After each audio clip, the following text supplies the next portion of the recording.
Hello guys! So hello, this is for Gemini. Gemini, welcome dito sa ating channel, Kapalaran 888. Welcome Gemini. Alamin natin kung anong messages, vibration, gabay energy para sa lahat ng Gemini. Okay, please comment down below if you resonated guys. Oh, ang dami.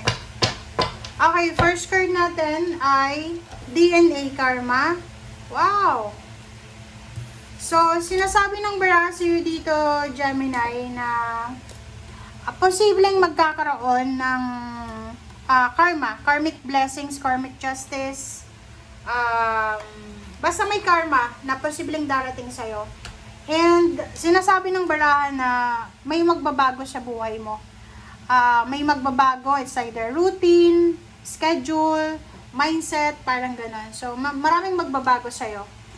You need to be careful kasi sa 2 linggong ito, medyo magiging mainitin ang ulo mo. Okay? Sa 2 linggong ito ay medyo, aggressive, impulsive, mainitin yung ulo mo. And then, you need to be strong na labanan kung ano man yan na mararamdaman mong aggressiveness. Kasi pag aggressive yung tao, gumagawa lang ng desisyon yan na hindi pinag-iisipan. Okay? So yun, you need to be careful kasi pwede kang makahanap ng kaaway, gulo, ganyan.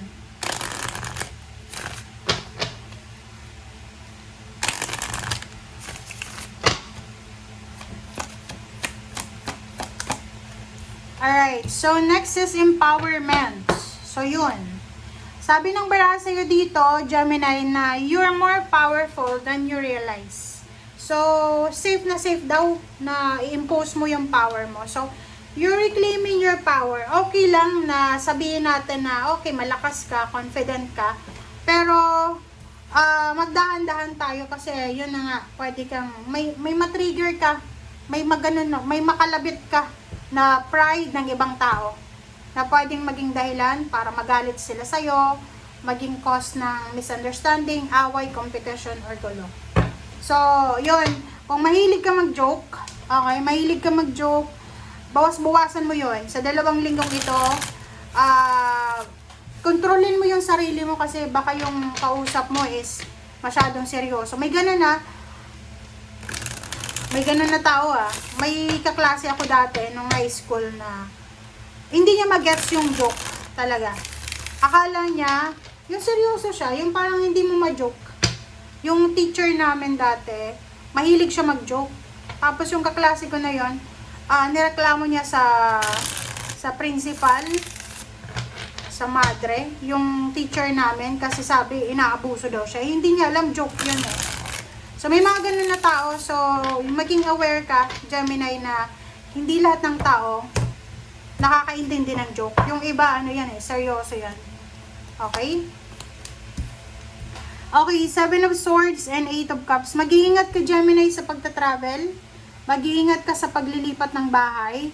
Mag-iingat ka sa desisyon mong pag-alis. Okay? Sa 2 weeks na to.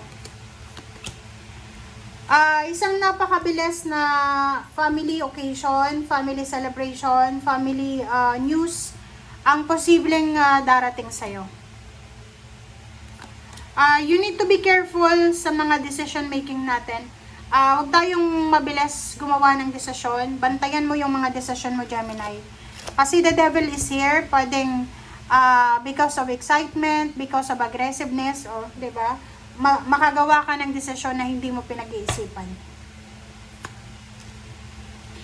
Wheel of Fortune, yun, shape-shifting. So, this is a confirmation of the clouds. May magbabago sa buhay mo, Gemini. So, pwedeng yan, schedule, physical body, o pwedeng sa sexy ka na, papayat ka, tataba ka, puputi ka, itim ka. Alright, so, there's incoming. Yung pagbabago na to ay pwedeng tungkol sa love life. There's a new love life coming.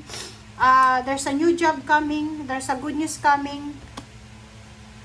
There's a lump sum money. There's a new job, career, or whatever man siya na darating. Okay, so isang water sign, Pisces, Scorpion, Cancer, ang posibleng makakatulong sa'yo sa mga choices and options mo sa buhay. Earth signs, Virgo, Capricorn, and Taurus, babae, ang posibleng nangangailangan ng tulong mo para maging masaya siya. Sinasabi ng bara sa'yo, isang exciting na plano ang posibleng pinaplano mo ngayon para sa iyong future. Empress, take care of your body, guys. Take care of your body, take care of yourself, of your relationship. From head to toe to, so you need to be careful. Marami kang maiisip na pagbabago, plus meron ditong Wheel of Fortune, tapos Empress. Sinasabi na maraming magbabago, plus shape shifting, so maraming magbabago. Ace of Wands, exciting siya. Bagong idea na pwede mong pagkakitaan, bagong idea para maging masaya ka. Hierophant, mga bagong kakampi sa buhay, mga mentor, ganyan, mga taong pwedeng like-minded sila, makikilala mo sila. So, nakikita ko yung freedom, you are free to choose, parang ganun. Four of Cups, kung sino man itong hinihintay mo ay darating na siya. Siya yung assistant or siya yung, kung kailan parang akala mo, i-give up mo na siya, tsaka darating yung tulong na to. So, mag-iingat tayo sa pagdedesisyon. Like may mga offers sa inyo, love life, or trabaho, relocation, ganyan. Huwag nyo agad i-give up kasi baka nung time na i-give up nyo na, tsaka dumating yung blessings, diba? So, wag masyadong mabilis gumawa ng action. Yung pinakamatagal mong paghihintay is 3 years, 3 months, but sinasabi ng bara sa'yo, habang naghihintay ka, may mga alternatibo na pwede mong magawa. Collaboration, new job, new career, businesses. Nakikita ko, new love life. Okay, and then, source of income. So, pwedeng manliligaw na, or nililigawan mo na maraming pera, mataas ang sweldo, stable financially. Yun, paulit-ulit. Importante daw na pag-isipan natin ang mga bagay-bagay na pagdedesisyon na natin sa 2 linggong ito.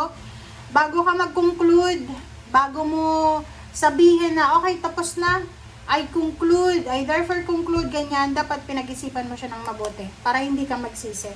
Mag-iingat, 2 beses na travel, mag-iingat sa pagta-travel, sa paglilipat ng bahay, sa pagre-resign, mag-iingat sa pagbili ng sasakyan, mag-iingat sa pagtanggap, pag-apply ng trabaho sa malayong lugar, mag-iingat sa love life. Yun ang nakikita ko. Huwag masyadong excited magpakasal, huwag masyadong excited makipag-live-in, huwag maging excited na makipagkita, huwag maging excited na magtiwala. Kasi sa nakikita natin, there's an 8 of Swords na pwedeng magkamali ka sa mga desisyon mo na pagsisisihan mo sa bandang huli. Okay guys, thank you for watching. Bye!